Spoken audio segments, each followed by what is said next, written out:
Flight Rules and Regulations, Lesson Topic 7.2. This is number 2 of the 3 Flight Rules and Regulations chapters. Something to keep in mind when you go through these FR&R chapters. It's going to seem like the lesson topics kind of jump around, and they do. There's a lot of good discussion in the student guide. Highly recommend reading the student guide before going through the PowerPoint presentation. A lot of good information. It's going to make this information a whole lot easier to digest if you read the chapters first. But this is your basic lesson topic outline. You're going to see the same type of outline in all of your lesson topics going through API. They will all start off with the terminal objective. That's going to remain the same throughout your entire time at API. Then it's going to go into the enabling objectives. This is where your test questions come from. We're going to cover all these EOs. There's a bunch of them in this lesson. Again, this is where you're going to be focusing your study for your exams that you have in API. Again, just take a moment to read these. I'm not going to read each one of these. You'll get plenty of practice doing that in class. But again, when you're trying to study, come back to these EOs to help with your efforts.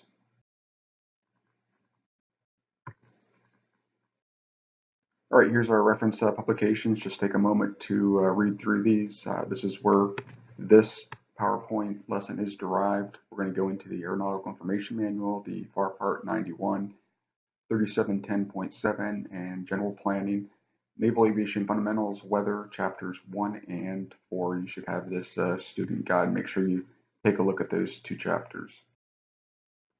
Runway orientation. All runways are identified by the direction an aircraft approaches and takes off. The runways are numbered based on magnetic azimuth of the center line, rounded to the nearest 10 degrees. What that really means, we're looking at the magnetic course of the runway. Let's just say the course was 093. What we would do is round that to 090, then drop that third digit, the 0, and call that runway 09. Here's some examples you should try on your own. See if you could guess the runway for A, B, and C. A, as you can see, looks like more of a easterly direction. B looks like a northeasterly direction, and C more to the north. And there you go, 10. Magnetic azimuth would be around 100. For B, you're looking at 050, and C 010. Again, we're dropping that third digit. Another thing to keep in mind, if you're going the other direction on that same runway, you're simply adding or subtracting 180 degrees to get that runway number. ATIS lamp, used by airport control tower to control aircraft during communications failure. It could be flashing or steady directional lights. You're going to see them colored as red, green, and white. Each signal has a different meaning whether you're on the ground or in the air. Just go through some examples here. Steady green, seen by taxiing aircraft, cleared to take off. By landing aircraft, it would be cleared to land. Flashing green, aircraft on the ground, it means cleared to taxi. Or return for landing if seen by aircraft in the air. All right, airport marking aids. The big thing to keep in mind here is your runway markings are going to be white. Your taxiway markings are going to be yellow. We've got a bunch of different airport signs that are out there. There's a table in your student guide that lists all of these along with the ATIS lamp signals. Make sure you spend some time getting to know those light signals and signs. You're going to be expected to know them once you get to primary. Just some examples here. You see the 4 on the bottom left, runway distance remaining. The number indicates in thousands of feet runway remaining. We have 6 types of airport signs that we're going to talk about. We'll start with the mandatory instruction signs. White letters on red background could indicate entrance to a runway, critical area, or prohibited area. Examples would be hold short signs or no entry signs. Location signs, yellow letters, and border on a black background typically identify the taxiway or runway that the aircraft is located on. Direction signs, black letters on yellow background used at intersections to indicate the direction of turn for a specified taxiway. Destination signs, black letters on a yellow background. They provide direction to a specified location on an airport. An example would be a sign pointing to base ops or the terminal. Information signs, black letters on a yellow background, just like the previous examples. They provide information, for example, like a NavAid, check sign, or frequencies. Runway distance remaining signs indicate thousands of feet remaining, so that 5 there would be 5,000 feet of runway remaining. You could see these on either one or both sides of the runway. All right, arresting devices, several uses for these, but the main thing is they want to rapidly stop an aircraft in case of emergency. The markings, 10-foot diameter circles, are typically about 30 feet apart, and the cables themselves actually run perpendicular to the runway. You see some uses there, loss of brakes, blown tires, crosswinds, and any other type of emergency procedure.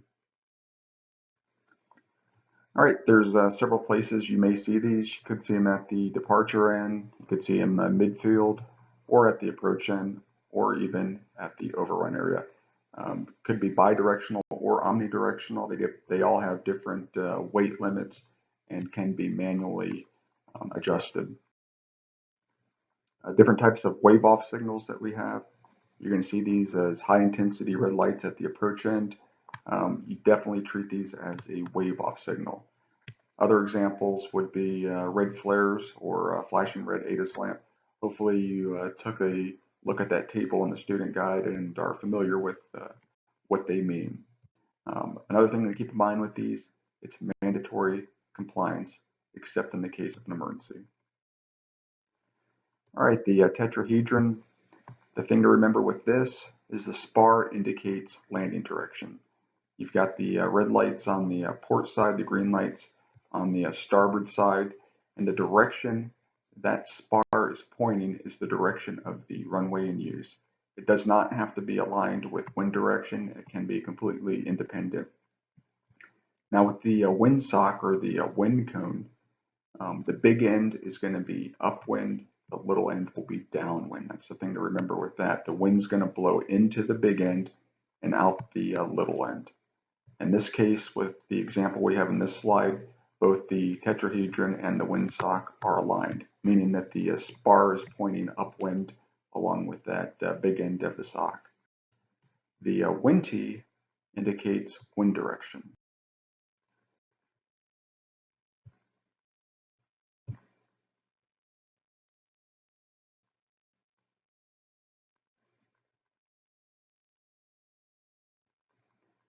Different types of approach light landing systems. You'll see these at the transition from instrument flight to visual flight. They could start at the threshold and continue into the approach area. Some are sequenced or flashing. Here's some visual glide slope indicators. Obviously, we want that ideal glide slope, the black line there, but these systems help us as aviators maintain that ideal glide slope. Two types of lighting systems we'll talk about, the VASI and PAPI. There's really not much difference between the two, except the lights with the VASI are vertically aligned, the lights with the PAPI are horizontal.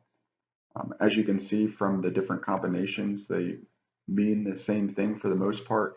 You get a little bit more detail with the PAPI, giving you that slightly high and slightly low. But if you look at on glide path, too high and too low, it's pretty much the same indication as the VASI, except that the VASI are vertically aligned. Also have ifocals, the meatball. You'll see these out in the fleet. I'm If you refer to the bottom left picture, you'll see the two green hash mark looking lights with the yellow ball in the middle indicating on glide slope or on the ball.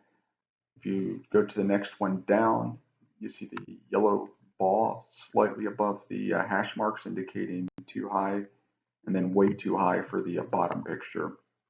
You move over to the upper right and you'll see the yellow ball down below the hash marks to indicate too low, and then the red lights come on when you're way too low. Stabilized glide slope indicator, this is more of a FAM. You'll get some exposure to this once you get out to the fleet. Airport lighting, you've got your runway edge light systems, the high intensity, medium intensity, and low intensity white lights. You also have your threshold lights. Approach end, they're going to be green. End of the runway, they're going to be red. The in-runway lights, you've got your touchdown zone lighting, which are going to be white. You've got your runway centerline lighting that's going to be white as well. And then you've got your taxiway turn-off lights, and if you look closely at the slide, you'll see the green lights indicating the direction of taxiway. Several ways you can control these lighting systems. One way is a tower. Some are on automatic timers, and then at some of your more remote airfields, the pilot has the ability to turn them on and off by clicking the mic. The way it works, you dial in the frequency the lights are on, and then simply click your mic to turn them on and off. Airport beacons, civilian versus military, they are required to be on from sunset to sunrise or reduced visibility. Your civilian airfields are going to be white and green, and then with the military, you're going to have your double white with green. More types of airport lighting. Taxiways, the outlines are going to be blue, and the center lines are going to be green. Again, outlines blue, center line green. You have obstruction lights. You'll see these on the tops of tall buildings or towers. You'll see them in several forms. Could be white high-intensity strobes or red flashing or steady lights. All right, let's start with a quick altitude review. Altitude is the height above a given reference. If we're talking about AGL, we're talking about absolute altitude minus the terrain elevation. If we're talking about MSL or true altitude, we're talking about the indicated altitude if the altimeter is set correctly. With pressure altitude, we're talking about the altitude above a standard datum given the altimeter setting of 2992. With ceilings and visibility, we're defining a ceiling as any broken or overcast layer. Clouds are measured in height above the airport to the base of the clouds. Vertical visibility, also a ceiling based on specific obscuring phenomena. When we talk about forecast, we're talking about the worst conditions that we expect, plus or minus an hour of ETA, and it's going to be in terms of ceiling and visibility. So here we have a 200-foot ceiling with a half statute mile visibility. All right, we'll talk about VMC and IMC, or visual meteorological conditions and instrument meteorological conditions. When we talk about VMC, we're talking about weather better than the specified minima. That specified minima is going to be 1,000-foot ceiling, 3 statute miles visibility. With IMC, we're talking about conditions less than that specified minima. Again, with IMC, VMC, we're talking about conditions. The 3710 goes a step further and defines IMC anytime a visible horizon is not distinguishable. Next, we get into visual flight rules and instrument flight rules. VFR can be used to mean 3 different things. It can be used to indicate conditions greater than that specified minima of 1,000 feet AGL ceiling, 3 statute miles visibility. It can also indicate the rules an airport is operating under based on the current weather conditions. It's also a term used by pilots and controllers to indicate the type of flight plan that is filed. When we talk about instrument flight rules, very similar to VFR, except now weather is less than that specified minima, or less than that 1,000 foot AGL ceiling and 3 statute miles visibility. Like VFR, used to indicate the rules an airport is operating under and the type of flight plan filed. Okay, there's a highway. Go to visual flight rules. auto field view now. Well, I might got the highway. I might got a cut there or something. Oh, good.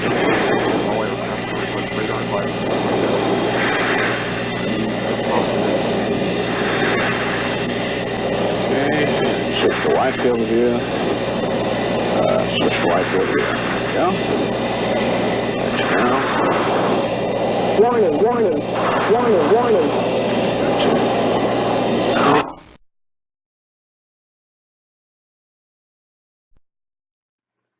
Okay, VFR weather minimums for takeoff. For basic VFR, we want at least that 1,000 foot AGL ceiling and 3 statute miles of visibility. We require both to be considered VFR. En route, we're going to go into this in chapter 3, and it's going to be dependent on the type of airspace you're in and cloud clearance you're required to maintain in those particular airspaces.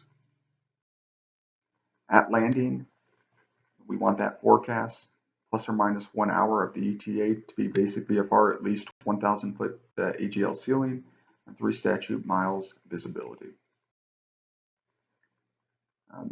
If we run into weather conditions during a VFR flight, we've got a few options we can employ. We can alter our route and maintain VMC, or we can stay VMC until an IFR clearance is obtained, or we can remain VMC and land at a suitable alternate. Of note, IMC without a ATC clearance is prohibited while in controlled airspace. All right, VFR fuel planning. So we have to have enough fuel to go from takeoff to the destination airfield, plus a reserve of 10% of the planned fuel requirements. That 10% can be no less than 20 minutes of flight time for that particular type of aircraft. All right, IFR conditions. We're basically saying because of the weather, we can't provide our own separation. Because of that, we have to have our ATC clearance be on an IFR flight plan. And the key to making this work is strict adherence to instrument flight rules and air traffic control. To fly IFR, you have to have a current instrument rating. By virtue of getting your wings, you will have this instrument rating. General requirements for IFR. We have our own rules that we go by. It says naval flight shall file and fly IFR flight plans to the max extent practicable. The whole purpose of that is to decrease our risk of mid-air collisions. The FAR Part 91 says no person may operate an aircraft in controlled airspace without IFR flight plan and ATC clearance. Instrument approaches and landing minimums. We're talking about a series of predetermined maneuvers. Fly from the initial approach to a landing or to a point in which landing may be made visually. Approved approaches are in our DoD flips. Here's an example of an approach plate. We have 2 types of approaches that we're going to be concerned with. You got the precision approach, which means you're going to get that electronic glide slope, and then you have the non-precision approach, meaning that there's no electronic glide slope.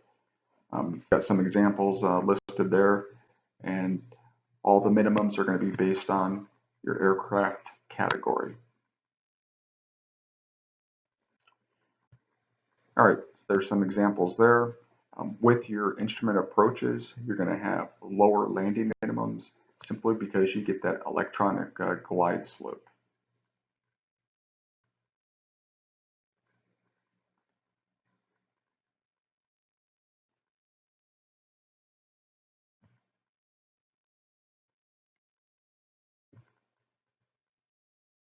Okay, we'll talk a little bit about instrument approaches and landing minimums. let's just say the weather is at or below minimums. A couple options depending on whether you're multi-piloted or single piloted. We'll start with multi-piloted. You shall not commence the approach unless you can proceed to a suitable alternate in the case of a missed approach. It's a little different for single piloted. If weather is at or below minimums, you will not commence that approach, period. If you already commenced the approach when the weather was above minimums and the weather happens to drop below minimums during your approach, you can proceed at your own discretion until you get down to the published minimums. The absolute minimum for precision approach is 200-foot ceiling and half statute mile or 2,400 runway visual range. If you're continuing to land, shall not descend below the MDA or DH unless the runway environment is in sight. Some reasons for missed approach: field conditions, conflicting traffic, unsafe conditions observed. If you're told to go missed approach, mandatory compliance. If you execute a missed approach, you may be told what to do by ATC, or it may be in your approach plates. Of note there, you can execute a missed approach at their own discretion at any time. All right, we'll talk a little bit about destination and alternate flight planning. We can never predict exactly what the weather is going to do. It can deteriorate rapidly, so we should always pick an alternate, even if it's not required. Here's a little table from the 3710 to help us with planning for our alternates. We'll start at the top. If the weather is really bad, 0, up to but not including the minimums, the weather at our alternate has to be 3,000 foot, 3 statute miles or better. Now, if the weather at our destination is somewhere between the minimums and 3,003, non-precision, we have to have published minimums plus an additional 300 foot and 1 statute mile. Precision would be published minimums plus 200 and 1/2. If our weather at our destination is 3,003 or better, no alternate is required.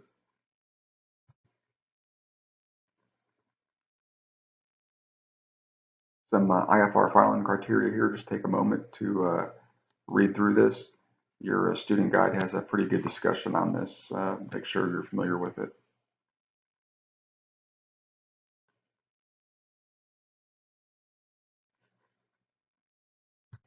All right, we talked a little bit about VFR fuel planning. IFR is going to be slightly different. If we file a flight plan and an alternate is not required, the fuel requirements will be the same as VFR flight.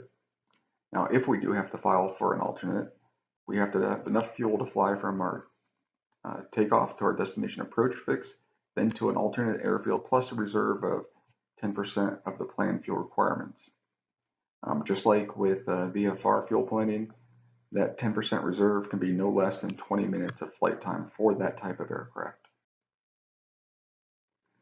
All right, VFR, IFR cruising altitudes and semicircular rules. Keep in mind with this, if we're below 3,000 feet to AGL, VFR, these rules don't apply. But if we're going eastbound, we're going to be at odd altitudes or flight levels if we're IFR. Westbound will be at even altitudes or flight levels. And then for VFR altitudes, we're going to add 500 feet to the previous rules. Once under ATC control, you're going to fly whatever altitude they tell you to. For IFR flight plans, this is mostly to assist you with the flight planning to help you pick those odd altitudes if you're eastbound, and if you're westbound, pick those even altitudes. Again, IFR, you're going to fly whatever ATC tells you to fly. Here's some memory aids for remembering the altitudes view. VFR will be plus that 500 feet. IFR will be on the 1,000 foot. If we're eastbound or odd, westbound even. Then you've got NEOD and SWEPN. Okay, the last part of this chapter is going to be devoted to aerobatic flight, unusual maneuvers. The way we define aerobatic flight: bank angles greater than 60 degrees, pitch angles plus or minus 45, and accelerations greater than 2 Gs. We have some flight restrictions from the FAR. 3710 does repeat a lot of this. In a nutshell, we don't want to do anything over a congested area, city, town, or settlement, open air assembly of persons within Class B, C, D airspace, or Class E airspace designated for an airport within 4 nautical miles of center line of a federal airway or below an altitude of 1,500 feet AGL. Lastly, we don't want to do it when visibility is less than 3 statute miles. Have some flight restrictions, aerobatic flight restrictions. Again, the 3710 relists all the FAR requirements. In addition to the aerobatic restriction imposed by CNAF, aerobatic flight must be permitted by the aircraft's NATOPS manual or other directives. Individual commanders can be more restrictive. The brake maneuver is considered part of normal flight. As long as the NATOPS allows it, it's not considered aerobatic flight. Other examples will be your weapons delivery profiles, tactical departures, and arrivals. Unusual maneuvers. 3710 prohibits us from performing or requesting these types of maneuvers within Class B, C, and D airspace. And ATC are not permitted to approve a pilot's request to perform these maneuvers. Some examples of unusual maneuvers: unnecessary low passes, unscheduled flybys, climbs at very steep angles, and any so-called flat heading for thrill purposes. Okay, that's the second lesson of flight rules and regulations. We talked about airport environment and visual devices, along with VMC, IMC, VFR, IFR, the see and avoid doctrine, VFR weather requirements and alternatives. Talked a little bit about instrument approaches and landing minimums. Talked about planning and fuel requirements for IFR, VFR, IFR cruising altitudes, aerobatic flight, and unusual maneuvers.